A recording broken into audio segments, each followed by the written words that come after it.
Isang A-list actress ang napapabalitang nagdesisyong iwan ang kanyang management matapos umanong hindi magkasundo sa usapin ng talent fee. Ayon sa mga kumakalat na impormasyon, naging dahilan umano ng hindi pagkakaunawaan ng halaga ng talent fee para sa proyekto at endorsement ang kanyang tinatanggap.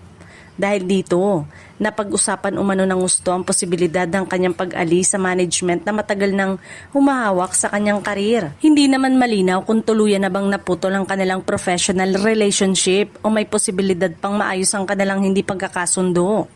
Samantala, patuloy na pinag-uusapan ng mga netizen kung sino ang tinutukoy na aktres, lalo na't isa umano siya sa mga kilalang pangalan sa industriya. Marami rin ang curious kung ano ang magiging epekto ng naturang desisyon sa kanyang mga kasalukuyan at nakatakdang proyekto.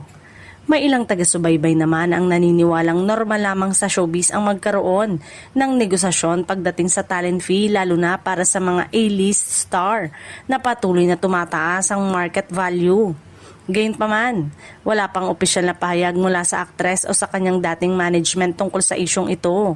Kaya naman nananatiling palaisipan kung ano talaga ang naging ugat ng kanilang hindi pagkakasundo. Sa ngayon, hinihintay ng mga tagahanga ang anumang kumpirmasyon mula sa kampo ng aktres kung sakaling tuluyan na nga siyang naghiwalay sa kanyang management.